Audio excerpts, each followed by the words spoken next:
was a calm afternoon. The sky was soft gray and the wind was gentle. Leaves danced quietly along the sidewalk as Mr. Carter walked through the city park. Dressed in a black suit with shiny shoes and a silver watch on his wrist, he looked like the kind of man who never had a problem in life. He was rich, powerful, and known in every business circle in the city. But today, he just wanted some peace. His morning was full of meetings, phone calls, and stress. So instead of going straight home in his expensive car, he told his driver to wait. He wanted to take a walk. He hadn't been in a public park in years. The park was nearly empty. A few birds chirped in the distance, and the swings moved slowly. In the wind, Carter passed a group of kids playing with a ball, then walked near the small fountain. That's when he saw him, a little boy sitting all alone on a bench near the trees. He couldn't have been more than 7 or 8 years old. His head was down, and his small hands were covering his face. It looked like he was crying. At first, Carter didn't think much. Kids cry, maybe he lost his toy or had a fight. But something about the boy made him stop. He turned his head and looked again. His heart skipped a beat. The boy's face looked just like him.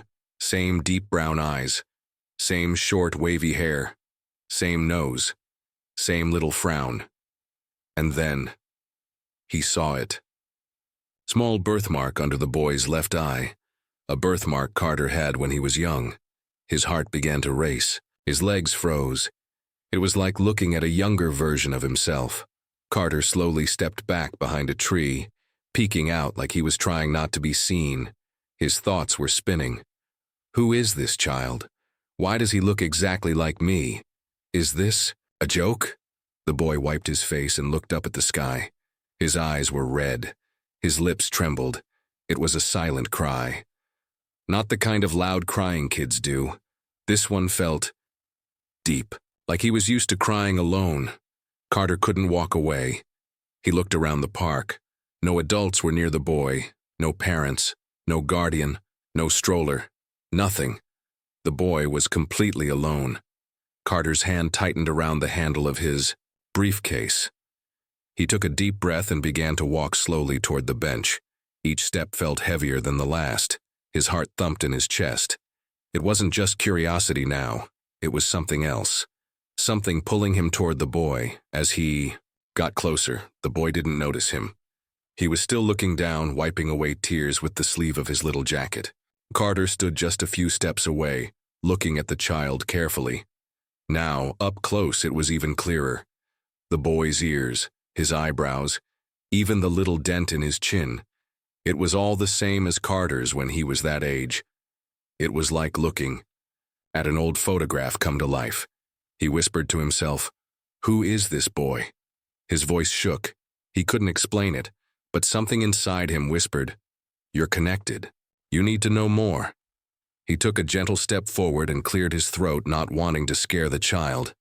"Hey, buddy," Carter said softly, kneeling slightly so he wouldn't look so tall and scary. "Are you okay?" The boy looked up slowly. His eyes locked with Carter's. For a moment, both of them stared. Neither moved, neither spoke. Carter felt like the wind had been knocked out of him. The boy's face. It was his. The boy blinked and asked quietly, "Do I know you?" Carter smiled nervously. I'm not sure. I just saw you sitting here. You looked a little sad." The boy nodded. "I was waiting, but he didn't come." "Who didn't come?" "My dad," the boy said. "He never comes." Carter felt a strange chill run through his body. It was like the air had suddenly gotten colder. He sat down on the bench beside the boy. His mind raced, but his heart stayed focused. He needed to stay calm. He needed to know more. "What's your name?" Carter asked gently. The boy looked at him again and said something that made Carter's entire world tilt. "My name is Eli Carter." Carter froze. "Carter?" he asked slowly. The boy nodded. "My mom says my dad's last name is Carter. But he left before I was born." Carter couldn't speak. His lips moved, but no words came out. He felt the blood rush from his face. Was this really happening? Was this boy his son? Mr. Carter sat frozen on the park bench, his body still but his heart racing. The little boy beside him had just said something that shook him to his core. "My name is Eli Carter." That name hit him like thunder. Carter looked at the boy again, closer now. Every detail of Eli's face felt like a reflection from a memory he had buried deep inside. But it wasn't just the face, it was the name, Carter. His name. "Your mom told you that was your dad's name?" Carter asked carefully, trying not to let his voice shake too much. The boy nodded. "Yes, she said his name was Mr. Carter. But she said he left before I was born." Carter swallowed hard. He had no words, just questions. Hundreds of them. He looked around the park again, still no sign of the boy's mother. "Where's your mom now?" he asked gently. "She went to work," Eli said softly. "She said to wait here until Mrs. Gracie picks me up. But she's late. She's always late." Carter's hands tightened around his knees. His thoughts ran wild. Could this really be true? He tried to remember the past, all the years he spent focused only on money, business, and meetings. He had been with many women in his younger days, but he was careful, wasn't he? Then a face flashed in his mind. A woman named Lila. Years ago. Beautiful, kind, and full of life. She used to work at one of his hotels. They had shared something special, but Carter was young, proud, and too focused on his career. He didn't want anything to slow him down. He remembered walking away from her and never looking back. Now, he looked at this child beside him. Could it be? "Do you live nearby?" he asked the boy. Eli nodded. "Just across the street. We live in the tall building with the broken elevator." Carter's eyes softened. He knew that building. It was old, small, and falling apart. He had once bought it to turn into luxury apartments, but sold it years ago. Now, families like Eli's lived there, struggling to pay rent. Carter leaned back on the bench, silent for a moment. Eli sat beside him, his small legs swinging slightly. He looked down again, quiet and sad. Carter took a breath and asked, "What's your mom's name?" "Lila," the boy said. The name hit Carter like a wave. It was her. There was no doubt. Anymore. He had left her. And now, sitting beside him, was a boy who looked just like him. His own blood. His own son. Carter's hands trembled slightly. He looked at Eli and wanted to say something, anything. But how could he? How do you tell a child you never knew existed that you might be his father? Instead, he asked gently, "Do you know what your dad looked like?" Eli shook his head. "No. Mom doesn't have any pictures. She says he never stayed."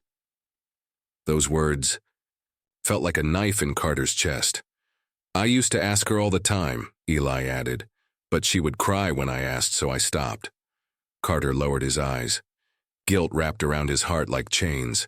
He had no idea what Lila had gone through, what this little boy had faced, and now fate had placed them here, on the same bench in the same park. He looked at Eli and said softly, "You're a very brave boy." Eli shrugged. "I try. Mom works a lot. I take care of her when she's tired." A lump formed in Carter's throat. Before he could speak again, Eli turned to him and asked, "Why do you care? You're a stranger." Carter smiled weakly. "Maybe I'm not such a stranger." Eli blinked, confused. "What do you mean?" Before Carter could answer, a loud voice called from across the park. "Eli!" They both turned. A woman with messy hair and a tired face rushed toward them. She wore a worn-out coat and looked stressed. "That's Mrs. Gracie," Eli said. Carter stood slowly, his mind still spinning. Mrs. Gracie reached them, panting. "Eli! I'm so sorry, I lost track of time." "It's okay," Eli said. Mrs. Gracie looked at Carter with suspicion. "Who are you?" I just saw him crying. I wanted to make sure he was safe," Carter replied. She narrowed her eyes. "Thank you, but I'll take him now." As she took Eli's hand and began to walk away, Carter called out gently, "Eli?" The boy turned. Carter smiled. "Maybe I'll see you again sometime." Eli smiled back. "Maybe." Then they walked away. Carter stood alone in the park, heart heavy, eyes full of something he hadn't felt in years. regret. He knew what he had to do next. He had to find Lila. Mr. Carter couldn't sleep that night. He lay awake in his giant penthouse apartment, staring at the ceiling. The city lights glowed outside and the quiet hum of machines filled the room. But all he could see was Eli's face. That same face. His face. And the name Lila echoed in his mind again and again. He got up, walked to the window, and looked out. At the city. Somewhere down there, in a broken building across the park, was a little boy who might be his son, and a woman he once loved, and left. Carter whispered to himself, "What have I done?" He made a decision. He had to find Lila. The next morning, Carter canceled all his meetings. His assistant, Sarah, was confused. "But, sir, you have a meeting with the mayor." "Move it," he said firmly. "This is more important." He put on simple clothes, nothing fancy, and drove himself. No driver, no security. He didn't want to show up in a black limo with bodyguards. This wasn't business. This was personal. As he stood outside the old apartment building, he felt nervous. A strange feeling for a man who once stood before kings and billionaires. The elevator was broken, just like Eli had said. Carter slowly climbed up the stairs. The hallway smelled old. Paint peeled off the walls. Children's drawings hung near the doors. Then he saw the number, apartment 4B. He paused. His heart beat louder. He raised his hand and knocked. Silence. Then footsteps. The door opened slowly, and there she was. Lila, older now, tired, but still her. Her eyes widened when she saw him. "You..." Carter's mouth was dry. "Hi, Lila." She didn't speak, just stared. He finally said, "I saw Eli." Her face changed. She gripped the door tighter. "You stay away from him." Carter raised his hands. "Please, I didn't know. I swear to you, Lila, I didn't know." Tears formed in her eyes, but her voice stayed cold. "You didn't want to know, you left. I was young, stupid. Focused on my company, I didn't understand what I had. You didn't even say goodbye," she whispered. "I tried to reach out once, but you had changed your number. Your office said you were too busy." Carter's chest felt tight. "I made mistakes, Lila, but I'm here now. Let me fix it." She looked at him, her eyes full of pain. "You can't just show up and fix 10 years of silence." He nodded slowly. "I know, but let me try. Please." Lila looked down the hallway to check if anyone was watching, then stepped aside. 52 minutes, she said. "No more." Carter entered. The apartment was small, clean but clearly worn down. A few toys sat in the corner. A family photo of Lila and Eli sat on the shelf. No father in sight. He looked at it for a moment. His heart twisted. "He's a good boy," Lila said behind him. "Smart, kind. He takes care of me when I'm sick. He deserves the world." Carter turned. "I want to help." She laughed bitterly. "Help? You think money will fix this?" "No," he said gently. "But I can give him more time with you. You won't have to work 2 jobs. He won't have to sit alone in the park anymore." Lila stared at him. "And more than that," he continued, "I want to be part of his life. If you'll let me." She shook her head slowly. "He doesn't know who you are. Then tell him when the time is right." She sighed, rubbing her tired eyes. "Why now?" she asked. "Why suddenly?" "I looked into his eyes," Carter said softly, "and I saw myself. The little boy I used to be, and the man I should have been."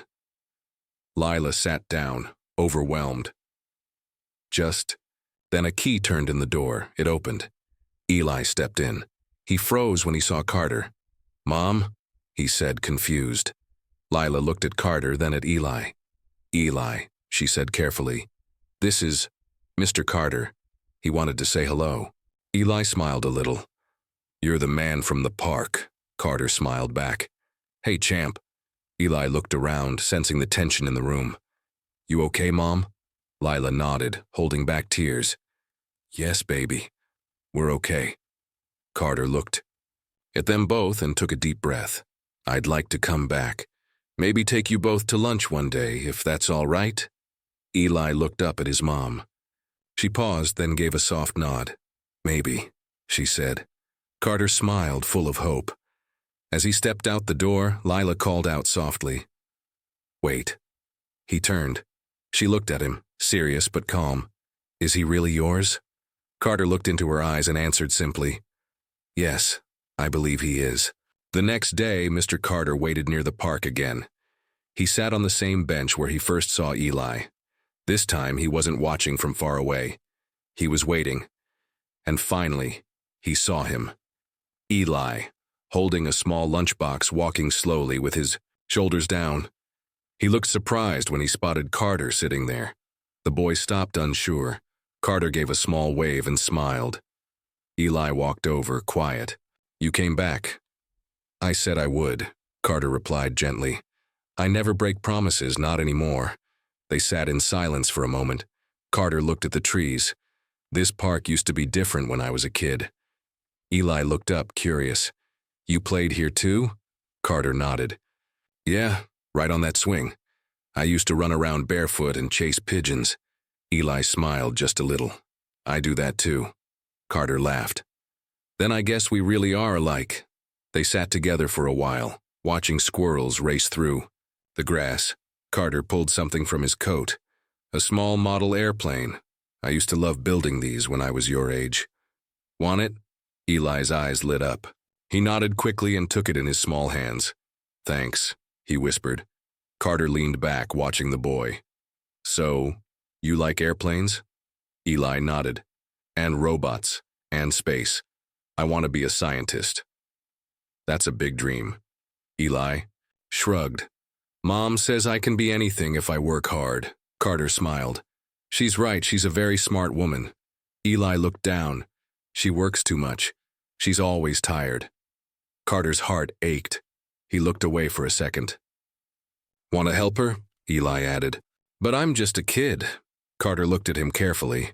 Maybe you're not just a kid. Maybe you're the reason something big is about to change. Later that evening, Carter stood in front of Lila's apartment again. She opened the door and sighed. You again? I spent the afternoon with Eli, Carter said. We talked, he smiled. I saw something in him, Lila. He's special. Lila leaned against the doorway. I know. Carter hesitated. Let me help. Let me take care of both. Phew. Lila frowned. So you want to write checks now and disappear again? No, Carter said, serious. I want to be around. I want Eli to know me. Not just as some rich man with a car, but as someone who cares. Lila's eyes softened a little. She stepped aside. Come in. Inside, Carter sat across from her at the small kitchen table. Eli's birthday is next week, she said. He never had a big party. We can't afford one. Carter leaned forward. Then let's throw him one he'll never forget. Nothing flashy, just something special. Lila looked at him for a long time. I need to know you're not going to vanish. I swear I won't, he said. Not this time. She nodded slowly. I'll let you help, but only under one condition. What's that? You tell him the truth, that you're his father. He deserves to know. Carter froze. The words hit him hard. He looked down, then up. What if he hates me? Lila spoke gently.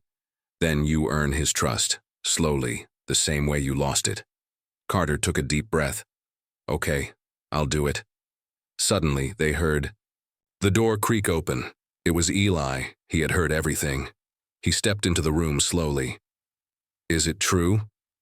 Carter looked at him with tears in his eyes. Yes, Eli. I think I'm your dad. Eli didn't speak. He just stared. Carter stood up. I didn't know about you. Not until I saw you in the park. If I had known earlier, I would have been here. Eli's lip trembled. He ran into Lila's arms and buried his face. Lila hugged him tightly, stroking his hair. Carter stepped back, his heart breaking, but Eli turned his head and looked at him. You really didn't know? He asked softly. I didn't, Carter whispered. But now I do, and I'm not going anywhere. Eli looked down at the toy airplane still in his hand. Then, after a long silence, he said, Can we build a robot next time? Carter smiled, tears in his eyes. I'd love that. The day of Eli's birthday finally came. Mr. Carter arrived early at Lila's apartment, holding a box filled with decorations, balloons, and wrapped gifts. He wore a blue sweater, the same shade Eli liked to wear. Lila was already busy in the kitchen, baking a simple cake. She looked surprised when Carter showed up so early. "You didn't have to bring all this," she said. "I wanted to." Carter smiled. "Today's a big day." Carter and Lila worked side by side, hanging streamers and setting up paper hats. The tiny apartment looked brighter than ever. At exactly 2 p.m., Eli came out of his room wearing a clean white shirt and neat jeans. His hair was combed, and he held his favorite robot toy in one hand, the same one Carter had gifted him last week. When he saw the setup, his eyes widened. "For me?" he asked. Lila nodded. "Happy birthday, baby." Eli turned to Carter. "You helped?" Carter bent down to his level. "Every balloon, every streamer, and all the snacks." "Yep. I wanted to make today special." Eli hugged him, not tightly but long enough to say everything he was feeling. Soon a few of Eli's classmates came. They played games, shared snacks, and laughed together.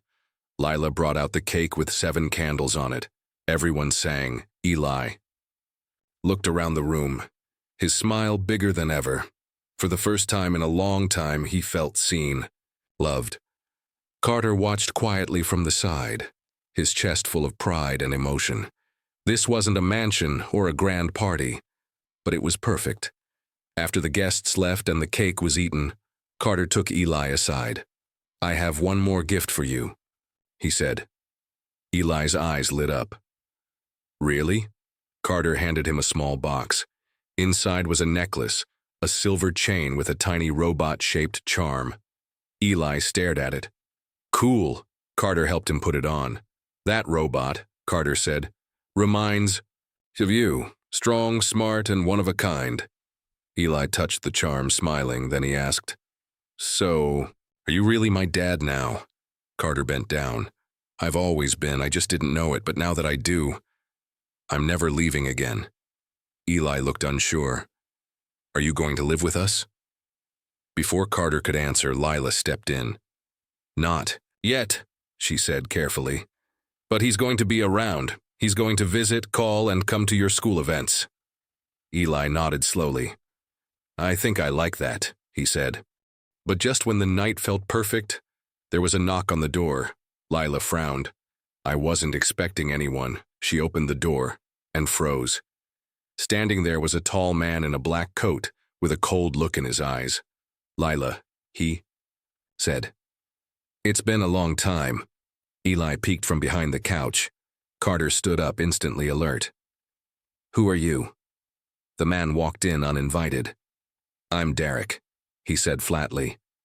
"Lila's ex, and I used to be Eli's legal guardian. When she was in the hospital." Lila's face went pale. "You lost those rights years ago, but I'm still his blood," Derek said. He turned to Eli. "Hey, buddy, remember me?" Eli shook his head, stepping back. Carter stepped in front of him. "You're not welcome here." Derek smirked. "I just came to say hi, but seeing this little family moment." He glanced around the room. "Looks like I walked in on something big." "What do you want?" Lila asked sharply. Derek pulled out an envelope. "Court papers," he said. "I want shared custody," Lila gasped. Carter took the envelope. "You're out of your mind." "I have rights," Derek said coldly. "You two better lawyer up." And just like that, he walked out, leaving silence behind. Eli clutched Carter's hand tightly. "I don't want to go with him." "You won't," Carter whispered. "I promise, no matter what." Lila sank into a chair, trembling. "I thought we were safe." Carter placed a hand on her shoulder. "He doesn't know who he's dealing with. I'm going to protect both of you, no matter what it takes." Outside the window, the city lights flickered. But inside that small apartment, a storm had just begun. And Carter knew. This fight was far from over. Mr. Carter sat in his office, staring at the court documents Derek had left behind. It was early morning. Rain tapped softly against the windows. But inside Carter's heart, A storm was growing louder. He had just found his son, and now someone wanted to take him away. Not just someone. A man who had abandoned Lila when she was sick. A man Eli didn't even remember.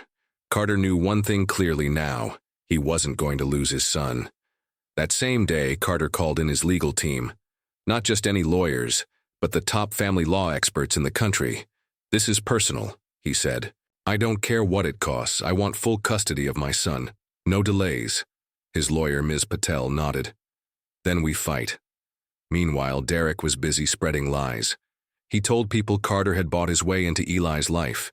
He even tried posting online, claiming Lila was an unfit mother. But Carter stayed quiet, and for now. Instead, he spent every free moment with Eli, helping with homework, walking him to school, reading bedtime stories. The bond between them grew deeper each day. Eli even started calling him Dad, without thinking. One night, as Carter tucked Eli in, the boy whispered, "I don't want to go anywhere. Can we stay like this forever?" Carter smiled, hiding, the pain in his eyes. "I'll make sure of it." The court hearing finally arrived. The courtroom was filled with silence and tension. Lila sat nervously beside Carter, holding his hand. Eli sat quietly with a court-appointed child counselor, drawing pictures while the adults talked. Derek walked in confidently with his lawyer, smirking at Carter. The judge looked at both sides. "Let's begin." Derek's lawyer spoke first. They tried to make Carter look like a stranger who had suddenly appeared in Eli's life. They said Carter was too busy, too rich, too new. But then Carter stood up. He didn't shout. He didn't argue. He simply told the truth. "I didn't know Eli was my son until recently. But since that moment, I've done everything to be a father to him. Not because I have money, but because I have love." He paused, then added, "Derek abandoned Lila when she needed him most. I've seen fear in my son's eyes when Derek is near. That's not what a father brings." The room was quiet. Then the child counselor walked forward. She held up Eli's drawing. It showed 3 stick figures, one tall man, one woman, and a small boy in between. They were all holding hands. A heart floated above them. The counselor spoke gently. "Eli says he feels safe with Mr. Carter. He calls him Dad. That's what matters." The judge leaned back in his chair, thinking deeply.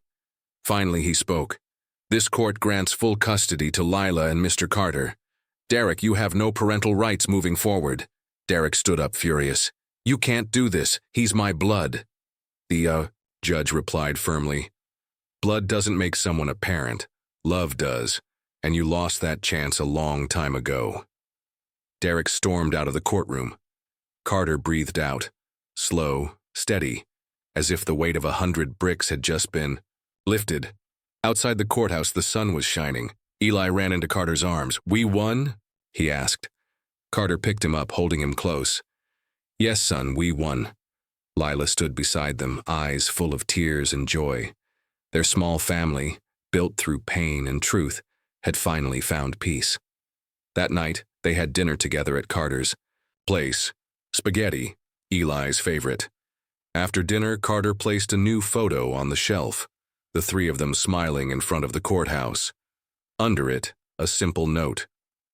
5 years had passed. The city had changed. New buildings had been built, parks had been renovated, and technology had moved forward. But in one quiet part of town, a small house stood where love had only grown stronger. Inside that house, laughter echoed. A 12-year-old boy named Eli Carter ran through the living room, holding a trophy. His eyes sparkled with excitement. "Mom, Dad, I won first place in science fair." Lila and Mr. Carter looked at each other and smiled. Carter knelt down, opening his arms. "That's my boy." Eli ran into his hug, just like he always had. These 5 years, a lot had changed. Carter had stepped back from big business deals. He still owned companies, but now he worked fewer hours and spent more time at home. Every morning, he walked Eli to school. Every weekend, they built things together, from birdhouses to small robots. Lila had started her own business too. a small clothing shop that had now grown into a popular local brand. Together, they weren't just a family, they were a team. One day, Eli asked a question.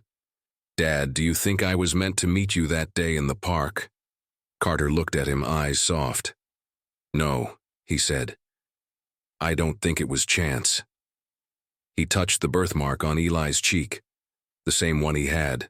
"Think fate wanted us to find each other. You were always mine. I just didn't know it yet." Eli smiled and nodded, as if he understood something too big for words.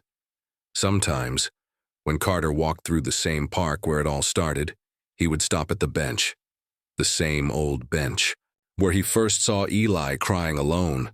But now that bench was never empty. Children played nearby, families laughed, and sometimes Carter would sit there with Eli beside him, father and son side by side. "I used to walk here alone," Carter said once, "but that day, I found everything I never knew I needed." Later that year, something beautiful happened. Carter and Lila got married in a small garden ceremony. Eli stood between them, holding both their hands as they said, "I do." Tears fell, but this time they were happy tears. That night, during the wedding dinner, Eli gave a small speech. He stood on a chair, holding a microphone. "Most people say family is who you're born to," he said in a clear voice. "But I think family is who shows up when you need them most. That's what my dad did. He showed up." Everyone clapped. Some even cried. Carter hugged his son tight. As the story of the boy in the park faded from news and social media, it lived forever in one place, their hearts. Because sometimes the people meant to be in your life will find you, even in the most unexpected ways, even on a quiet bench in a city park, in a